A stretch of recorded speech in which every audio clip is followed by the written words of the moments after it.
हा व्हिडिओ पूर्ण पहा आणि व्हिडिओ जर आवडला तर याला लाईक करा, शेअर करा आणि आपल्या फेसबुक पेजला फॉलो करा. नमस्कार शेतकरी मंडळी. नमस्कार. आज आपण अकोला जिल्ह्यातील बाळापूर तालुक्याच्या तामशी या गावामध्ये आहोत आणि या गावातील तरुण आणि प्रगतशील शेतकरी मंडळी आपल्याबरोबर आहे. त्यापैकी श्री काळेजी. नमस्कार. नमस्कार. आपला पूर्ण परिचय द्या.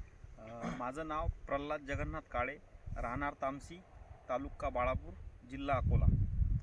तर सांगा नेमकं कोणता हरभऱ्याचा वाण आहे? हे महाबीजचा पुसा मानव हरभरा आहे हा पेरलेला मी. सध्या तर मला हे व्हेरायटी एकदम चांगली वाटत आहे, कारण या व्हेरायटीचे मी यूट्यूबवर ते व्हिडिओ वगैरे पाहिले होते, याची माहिती घेतली होती. एकदम. आणि महाबीजमध्ये मी 2 वर्षापासून ट्राय करत आहे, पण मला 2 वर्षानंतर ह्या वर्षी बियाणं मिळलं.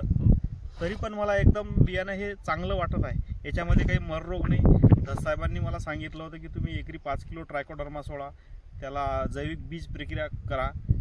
ते सगळं याला केलं होतं मी. ह्या पर्टिक्युलर वाणामध्ये, पुसा मानव वाणामध्ये मर वगैरे दिसून आली का? कुठलीच नाही साहेब. हा. याच्यामध्ये मर रोग, आता बाकीच्या पण व्हेरायट्या पेरलेल्या आहेत मी, त्याच्यामध्ये मर रोग बरीच आहे, पण याच्यामध्ये मला एक झाड पण मेलेलं दिसत नाही आहे. आता जे पीक समजायचा जो जोम आहे तो त्याच्याबद्दल काय काय सांगाल तुम्ही? सध्या तर मला एकदम जबरदस्त व्हेरायटी वाटत आहे. हे ॲव्हरेज पण चांगला बसणार आहे असं वाटते मला, कारण बाकीची दुसरी जी व्हेरायटी पेरल्या आहेत मी, याच्यासारखी त्याचा ग्रेननेस दिसत नाही. मग दुसऱ्या जो पिकाचा फुलोर आहे किंवा पिकाचा जोम आहे त्याच्यानुसार तुम्ही इतर वाणांशी याची तुलना कशी करा? सध्या तर आता याच्यासोबत दुसऱ्या वाहनाची तुलना होऊच शकत नाही आहे साहेब, कारण माझ्या शेतात दुसरी लावलेली आहेत मी. कारण जे प्रचलित वाण ऑलरेडी बाजारामध्ये नाव झालेलं आहे आणि ते वाण जवळपास शेतकऱ्यांचा बऱ्यापैकी ॲक्सेप्टन्स आहे आणि हा वाण नवीन आहे. नवीन असतानाही तुमची प्रतिक्रिया कशी आहे? सध्या तर मला एकदम चांगलं वाटत आहे साहेब. ॲव्हरेज पण जास्त बसणार आहे असं दिसत आहे हे. आणि दुसरी गोष्ट म्हणजे याच्यामध्ये मर रोग नाही आहे. मर रोगाला अजिबात नाही आहे कसलंच. काय उत्पादन काय येण्याची अपेक्षा आहे? 12चा ॲव्हरेज बसायची दरवर्षी काय ॲव्हरेज घेता ह्या जमिनीमध्ये? या शेतामध्ये 7-8चा ॲव्हरेज बसते मला. 7-8 ॲव्हरेज बसते. 12 मला अतिशयोक्ती वाटते, पण तरी बी तुम्हाला काय वाटतं की 7-8च्या तुलनेमध्ये नक्की इतर वाणाच्या तुलनेत वाण उत्पादन येईल का चांगलं? 10 तर कुठे गेलाच नाही साहेब याच्यामध्ये. तर मंडळी, चर्चेचा परिपाक असा आहे की एकतर शेती करत असताना शेतीमध्ये परिपूर्ण आणि काटेकोर नियोजन असेल तर आपण त्या नियोजनबद्ध पद्धतीतून जर गेलोत तर आपल्याला उत्पादनाची हमी मिळते. आणि शेतकऱ्यांनी शेती करत असताना मीही त्यांना नम्र आवाहन करेन की जे काय वाण बऱ्याच दिवसाचे झालेले प्रचलित आहेत, दुनिया मागती म्हणून आपणही मागणं आणि तेच करत बसणं, तसं तर हे चुकीचं असून जे वाण जुने होतात त्या वाणांमध्ये पर्यायी भेसळीचं प्रमाण किंवा त्याच्या अनुवांशिक शुद्धतेचं प्रमाण हे सुद्धा कमी होत जातं आणि पर्यायी उत्पादन ढासळतं आपलं. त्यामुळे जे नवीन वाण आलेले आहे, हा वाण जो आहे भरू होताना आपल्याला दिसतो. आपण पाहू शकताय की पूर्ण क्षेत्र हे पुसा मानव जवळपास 8 एकरचं क्षेत्र आहे आणि या क्षेत्रामध्ये कुठंही एकही झाड पिवळं झालेलं दिसत नाही आहे, मर दिसत नाही आहे. आणि ही वाढ थोडी उभट होऊन नंतर याला जो सेकंडरी फुटवा आहे हा सुद्धा खूप चांगल्या पद्धतीचा आहे. आणि या पद्धतीनं जर शेतकऱ्यांनी नवीन वाणांचं ॲक्सेप्टन्स केलं तर जे चांगले वाण आहेत ते प्रचलित व्हायला सुद्धा मदत होत असते. माझं नाव गणेश काळे, राहणार तामसी, तालुका बाळापूर, जिल्हा अकोला. मी चा मानव हे माझ्या शेतात लावलेलं वाण आहे. याचा आम्हाला जो मर रोगावर खर्च होते तो आमचा यंदा कमी झाला या व्हेरायटीमुळे. नाही तर आम्हाला मर रोगासाठी भरपूर खर्च करावा लागतो. दुसरा विशेष म्हणजे याचे जे फुलधारणा आहे हे खूप चांगली आणि एकदम जास्त प्रमाणात आहे बाकी व्हेरायटीपेक्षा. आणि दुसरा विषय म्हणजे की याची ग्रोथ पण चांगली झाली आणि कमी खर्चात चांगलं उत्पन्न देणारं वाण आहे. आणि बाकी शेतकऱ्यांनाही हेच म्हणणं आहे की तुम्ही या वाणाचा उपयोग करा, हे लावा आणि याच्यामध्ये आपल्याला कमी खर्चात चांगलं उत्पन्न मिळणार असं यावर्षी आम्हाला वाटत आहे.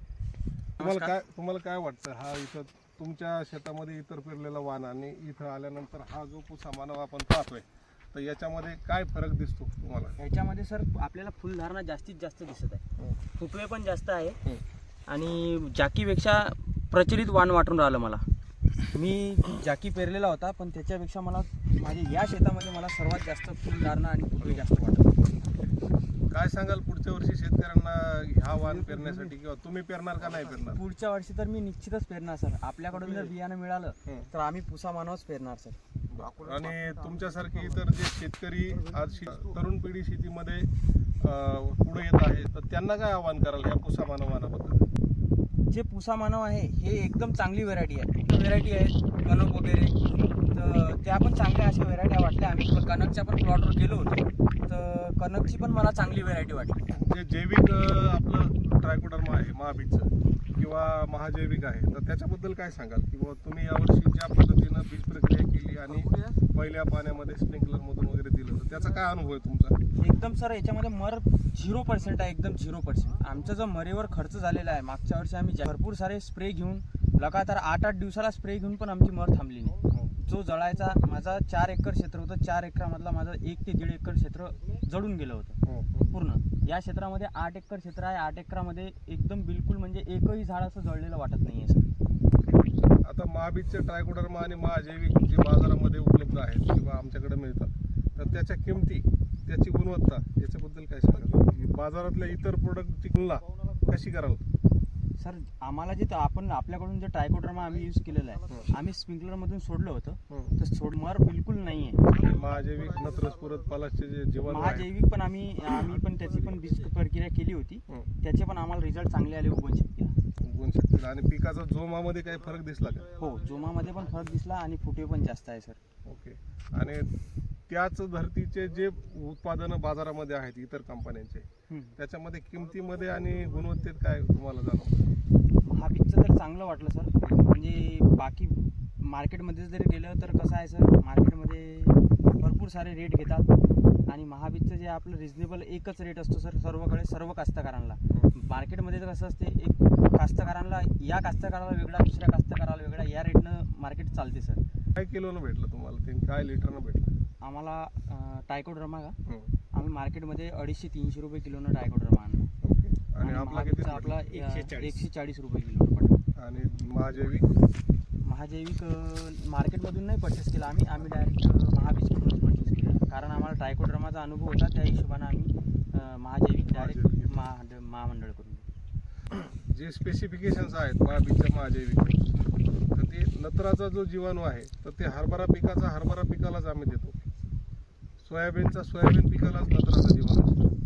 त्याचे जे स्टँडर्ड लिहिलेले असतात की तुमचे मिनिमम बॅक्टेरियल काउंट किती पाहिजे किंवा काय पाहिजे, हे इतर प्रोडक्टवर तुम्हाला दिसतं नाही असं जे स्पेसिफिकेशन महाबीज देतं किंवा नाही, जो दर्जा आणि जी गुणवत्ता महाबीज देतं,